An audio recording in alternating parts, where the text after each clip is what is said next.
And it's in the calling of the priest that the key to fulfilling your own calling is found.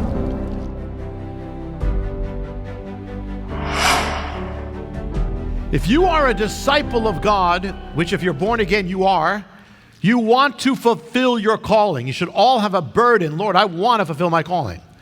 Some of you may have an idea of what your calling is. Some of you may not have such a clear idea, but you want to fulfill it. You might have the feeling that maybe you're falling short of fulfilling it. Maybe it's not happening. You're not really closer in it. Or there are things hindering you.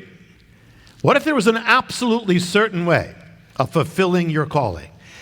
Guaranteed to bring you into what God has for you. If you apply the key that we're going to open up today, it will unlock those purposes for your life. Exodus 19, verse 5. Now then, if you will indeed obey my voice and keep my covenant, then you shall be my own possession among all the peoples, for all the earth is mine. And you shall be to me a kingdom of priests, a holy nation. This is God on Mount Sinai. And God, on Mount Sinai, he's speaking to the nation of Israel, and he's telling them his calling for the Jewish people, or the Hebrews. He's singling them out among all the nations of the world to be his own possession. And it says to be a kingdom of priests. Imagine that. A holy nation. Now he calls them out from the nations. But now within the nation itself, he calls out another people. It says in Exodus 28, verse 1, then bring forward to yourself your brother Aaron and his sons with him from among the children of Israel to serve as priests to me. It goes on with their names. It says, you shall make holy garments for Aaron your brother for glory and for beauty. So Moses is told to separate Aaron and his sons from among the children of Israel, those who are to be priests, that they may serve him. So you got a priestly nation, a nation that's called out of the nations to be a priestly nation, a nation of priests. And then from that nation, he calls another people out of them who are to be the priests of the priests. Now it says in Hebrews 5, for every high priest is taken from among men and appointed on behalf of men in the things pertaining to God. Now you have another calling. You got Israel from the nations. You've got the priests from Israel. And then you have the high priest, one man taken from the priests to become high priest. Now listen to what Peter says about you. 1 Peter 2, verse 9. He says, but you are a chosen people. You, this is you. A royal priesthood, a holy nation, a people for God's own possession, so that you may proclaim the excellencies of him who called you out of darkness into his marvelous light. For once you were not a people, but now you are the people of God. Once you had not received mercy, but now you have received mercy. Where is that from? That is from Mount Sinai, what was given the calling to Israel. It says, you are chosen. It said chosen. Holy nation. Royal priesthood, kingdom of priests. A people for God's own possession, both. In other words, the calling of Israel, and Israel still has its calling, but the calling of Israel is now translated into the spiritual realm for your life. You are now part of this spiritual Israel. And you are called to be a priest, because if you are part of this nation, you are called to be a priest. A kingdom of priests, a royal priesthood.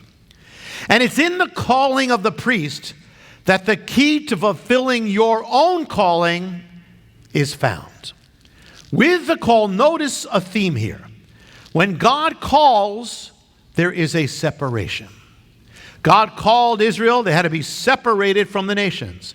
To this day, all those things they do, it was all part of what God called. And then from the nation, he calls the priesthood. They are now separated from their brothers and sisters. And then the high priest is separated from them. When you look at the great men and women of God in the Bible, you see a pattern. The calling of Abraham is called. Abraham, what's he got to do? He's got to separate from the city of Ur, separate from Babylonia, and then separate from his father's house. Separation, and then he can enter into the promised land. First he had to separate, then he could enter in. Joseph with his brothers. What happens? Great calling on his life. He's separated from his brothers and from his family, from his land, separated because of the calling. It wasn't because of their hate and jealousy. That was used, but it was because of the calling of God to save Egypt, to save his people, to save the world, in a sense. He had to be separated first. First, the separation. Moses, called to deliver the Hebrews from Pharaoh. And first thing, before he can be used of God, he's got to be separated. He is brought into the wilderness, separated, no longer a prince of Egypt, separated, a shepherd, alone, and then a burning bush, and then he can fulfill his calling.